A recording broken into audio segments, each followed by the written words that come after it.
Hey everyone, how are you doing today? It is September 24th, 2020, and today the news has been as alarming to me with the things that I'm looking for, to pop out at me than almost, any day in the last month. And I'm going to put out a series of videos today, at least 3, maybe 4 or 5, because there's that many, headline stories that what I can see their agenda being and what they're doing, what they're pushing, and, what they're declaring is going to happen to all of us, okay? But here, check this out right here. It says, Wisconsin declares public health emergency as CV-19 cases surge. Okay, remember, cases. We're not, they're going to continue to, say the word cases. They have, a few months ago, they took the word deaths and replaced it with cases because cases was a larger number. They need the shock and awe. It says, the governor of Wisconsin declared a public health emergency as the state's CV case surge rises among young people. NBC News medical contributor Dr. Kavita Patel explains what changes colleges should be implementing to make the environment safer for students and staff. Okay? This is just ridiculous. You're going to listen to this right here. I'm going to play this, short interview. It's everything that we've said. It is literally like we all called the news. You remember a couple months ago, we were, like I'd make a video and say, I can give you the headlines, from a month down, and, more joking than anything, but not because we know the agenda. I kept saying that as soon as these kids get in there for a little bit, that they were going to use this, they would say, oh, we weren't prepared, or, oh my gosh, these kids are susceptible and they can get, this so-called CV and spread it to people. We knew that this was a massive setup when they sent all these children and young adults back to school. The governor of Wisconsin declaring a new public health emergency as the state sees a surge in cases among young people. NBC News medical contributor Dr. Kavita Patel joins me now. Dr. Patel, the governor there says this increase in cases is especially alarming on college campuses. The Wall Street Journal is reporting on a preliminary study that found college reopenings led to 3,200 additional COVID cases a day. What does this data mean as we are now in the fall? Do colleges need to make some changes? Yeah, that's absolutely right, Allison. I think it illustrates that colleges, much like the conversations that we've been having about bars and restaurants, just have an environment where people can be pretty closely packed in together. And then when you add on top of that, that some colleges are as big as cities. And so you see a lot of uneven behavior, some people not wearing masks, even when there's a law in place on a campus. And then candidly, what we've learned over the last 6 months with the coronavirus is it's younger people who can easily kind of give and get the virus. They may not get as sick as older people, but they are the ones that are driving increasing numbers of infections. What the hell did you just say? Are you serious? Can you believe what was just said right there? I cannot believe that anybody in this world would ever believe this stuff. And then they go on to say, oh, well, we're learning more and more that, CV is spreading among young people and that they're actually, the ones that are driving this, spread. These kids can do it and these young adults can do it. What happened to 2 months ago when you said that they wouldn't do this? And what's more is kids appear to be uniquely resistant to this coronavirus. Our current evidence shows that not only are kids not getting it at the same infection rates, but they're also less likely to spread it. So in the schools, the children aren't the concern would be adults. Still, the global research is relatively positive about kids, says infectious disease pediatrician Dr. Michael Chang. And a consistent trend is that the kids seem to be less likely to spread infection to each other and also seem less likely to spread infection to adults. Critics out there who say that kids are less likely to get the infection, so it's safer to open the schools. And that's actually true. The kids are less likely to get the infection. And what this study showed was that kids are about 1/3 as likely to get the infection as adults. And then finally, there's a pre-publication study that actually also looks at whether or not kids spread the virus. And what it shows is that kids, even if they're infected, are unlikely to be spreading the virus. That you were all okay and you were sure that all the schools could open back up. What happened to that? I told you this was a setup. You knew it, I knew it, and now we are seeing it unfold right in front of our eyes. Let's keep going. And I would certainly recommend anybody that's going or has been coming from a college campus that they recommend self-isolate, quarantining or some sort of self-isolation to prevent giving the infection to others. See? Right there you go. So now anybody that was in contact with anybody in these colleges and they cannot, they need to go and isolate. They can't just go and do what they were doing. They need to stop, go under self-isolation because they ran into somebody at one of these colleges. And don't think it's going to stop at the colleges, because it's not. It's going to, you're going to hear this every single day about the schools too. Elementary schools, middle school, high school, it does not matter. This was all part of the plan. There is some confusion after the CDC posted and then removed guidance about airborne transmission. On CNN today, Dr. Anthony Fauci said airborne transmission could be possible, but then he added this. But in some respects, Sanjay, it doesn't matter, because the things that you want to do to avoid that, make sure there's good ventilation. When you're indoor, keeping the windows open, wearing a mask indoor. When you're outdoor, do all the things I've said. So rather than bending ourselves out of shape, trying to figure out what percentage it is or is not, or how well it's proven, make an assumption that some component of it is aerosol and act accordingly, which means do what we've been telling you to do all along, Are you sick of hearing him talk as much as I am?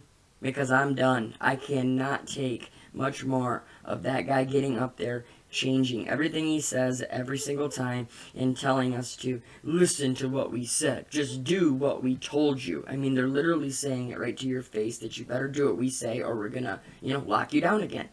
And right there they're talking about, it might be airborne, CV19 might be airborne, and you have to wear your mask indoors, even if you're with your family or whatever.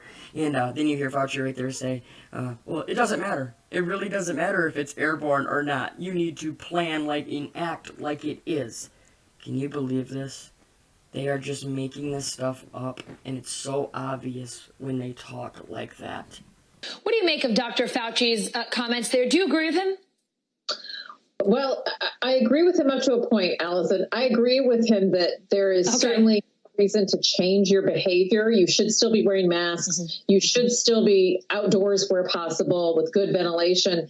I think the key here, and I'll just remind viewers that aerosolized particles, the best way to think about them is, remember back in the day when we could go inside department stores and you were near the perfume counter, the closer you were and someone sprayed the perfume, the stronger the smell. But you could still smell that perfume far, far away. That's an aerosolized particle. So I think the piece that's still not clear that Dr. Fauci was correct is that it doesn't change our individual behavior. But I do think that there are implications. If we know that there is a large number of cases coming from these aerosolized particles, the perfume in a department store, that changes the narrative of what I would say is safe to walk into in the winter. I would certainly be thinking twice before I go into a department store, for example, or a crowded post office, even if they keep us 6 feet apart. So I do think there are some implications. And I have heard from people at the CDC that they are going to be posting the kind of final clarifications soon. So we should get some answers. Aerosols? Maybe chemtrails? No, I'm not saying they're spreading anything through it. I know that they're poisoning us all through it, but I'm not saying that they're spreading some deadly virus through these chemtrails. But what I am saying is you can clearly see their agenda. It is so obvious. Listen to her say right there, and they're laughing and joking. Oh, the perfume in a department store, and she's laughing and giggling. They are truly evil, and they truly are so happy with themselves with all of this, hurt and death that they are causing. This is truly, truly sick. And when they're telling you that, oh, well, this definitely changes things, because, if this is true, then we shouldn't be going anywhere. We can't be going into a store or going into here. If you can't see this, the writing's right there on the wall. Like I always say, it's right there. They're telling you. They're going to lock us down. And not only that, there's some more. Let's keep going. Yeah, good to know, so we can make decisions that we're comfortable with. Again, like you said, you might make a different choice if the transmission is airborne, in fact. One last question for you, Dr. Patel. South Korea reporting a suspected case of someone getting reinfected with COVID-19. If this is in fact the case, and you can get the virus twice, what does that mean for an eventual vaccine? Yeah, it's too hard to tell. Look, globally, we've had 5 confirmed cases, including this one, of reinfection, one even in the United States, in Nevada. And in all those 5 cases so far, what we have seen is that the second or the reinfection case is not as severe or does not require hospitalization. So that tells us that, at least for a vaccine, Allison, 5 cases is not enough to kind of make a broad conclusion.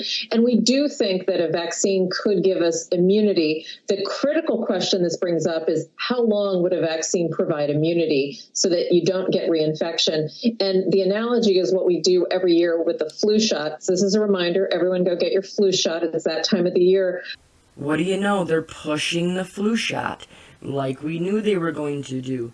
This is such a rinse and repeat thing. You know, every story, every time you can.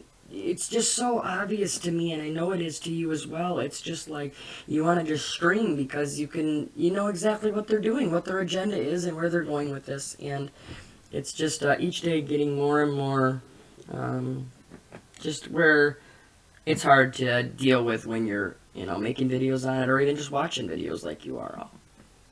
But we do need to do that because the virus changes and mutates. And so that's not clear if these reinfections are just different strains of the virus, which in some cases they are, or if in fact there's something about the immunity that just kind of goes away. And I do want, I don't want people to get scared, but I do think that reinfections on some level can actually be a good thing. It shows you that your immune system is working to some degree, and that when you get reinfected, it's not as severe. And that's important to take away as well.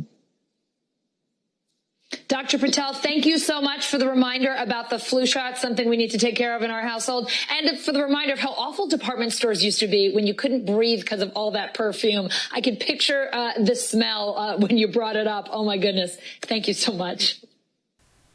They are having so much fun, aren't they?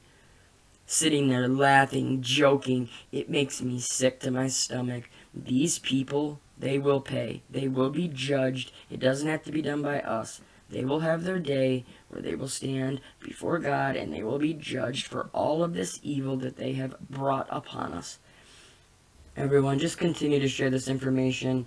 Please continue to talk to everyone that you can, because we are seeing that within the next, 2 months, we definitely are going to be put in, some position of a lockdown or, who knows how far it could go. But come this winter, things are definitely going to be a whole different animal compared to what we've been dealing with so far. Like I was talking in a few of my other videos, maybe the spring run was their drill, was their test of CV, right? Because they're already talking how much worse this is going to be now. This second wave is going to be devastatingly more impactful than what the first one was. Even comparing it to the, the Spanish flu again, and they were talking about how the second wave was the most deadly. So trust me, they're showing you what they're planning on doing. So please, get together with your family, get a plan, prepare as much as you can, and please, hit your knees and ask for forgiveness, because if you haven't and you don't have your faith and you don't have a relationship with God, then I just don't know how I could get through without it, is all I'm saying. I'm not trying to push this on you. Everybody, you all have your own lives. I just know that, God gives me my strength to get through every day, and He, gives me the willpower to do these videos, to study this information, to decipher it, and to discern what is truly going on. And I just would love all of you to have that if you don't. So, remember, no fear, no panic. They are the ones that are running out of time. Evil knows their time is up. That's why the veil is being lifted. So please, prepare, and we will succeed. We'll talk to you all real soon. God bless.